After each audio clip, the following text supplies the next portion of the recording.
NFL's top 100 players of 2025. 5 things voters got wrong.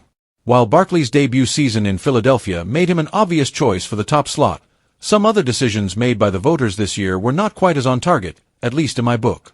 In the months after Philadelphia won its second Super Bowl title, Saquon Barkley said the 2024 Eagles were in NFL history.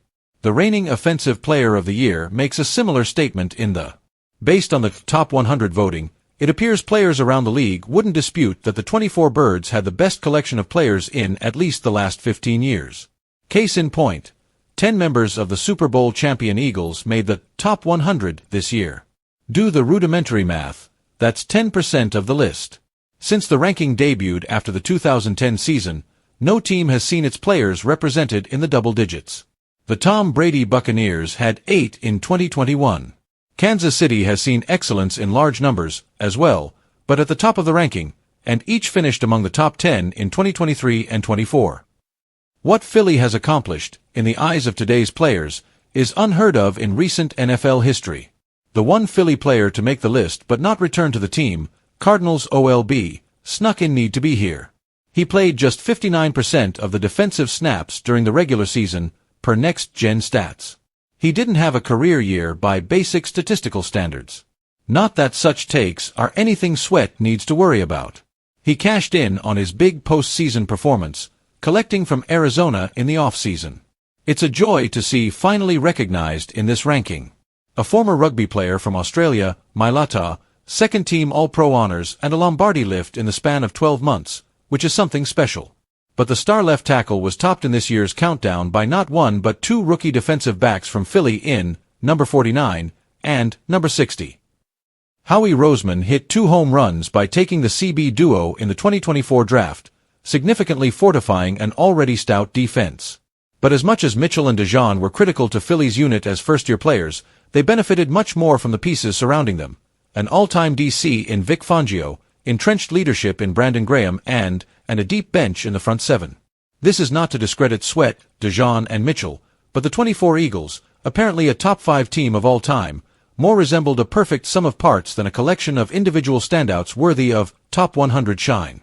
The voters could have done better than to make their 2025 list so reliant on the champions, and the aforementioned 3 players would have been worthy casualties to make room for some forgotten players. Speaking of wanted, interior offensive linemen to be recognized in this ranking, or anywhere, for that matter.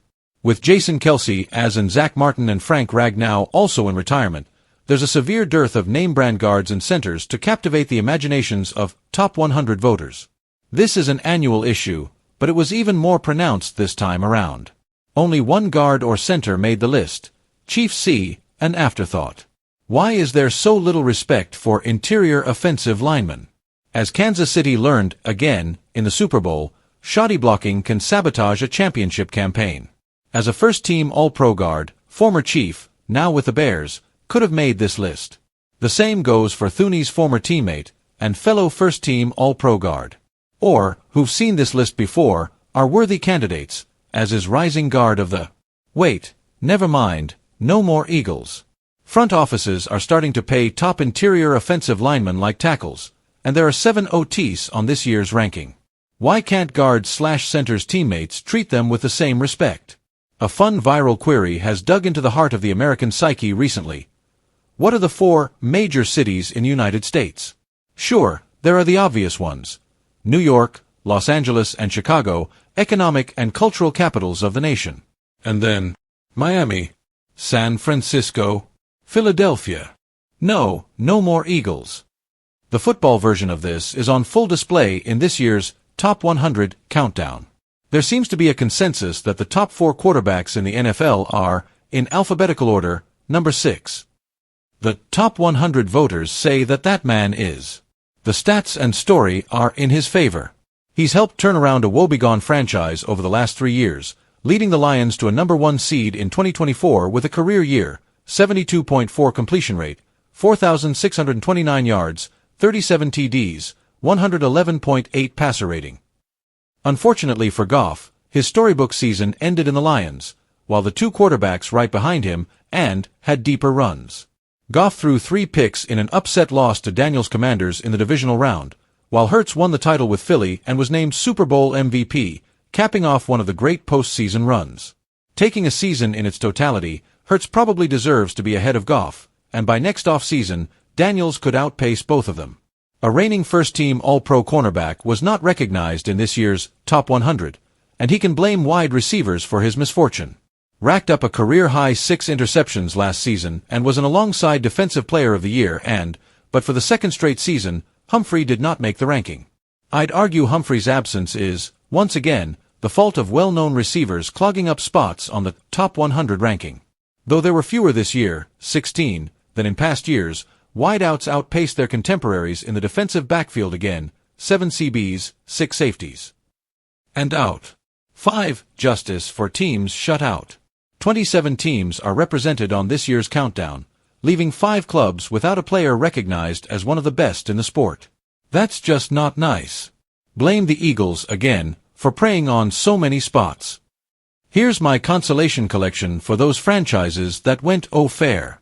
The Titans, who have 9 wins in the past 2 seasons combined, are surprisingly top-heavy. Not that this ranking would reflect that situation. Any one of, or could have cracked this year's countdown.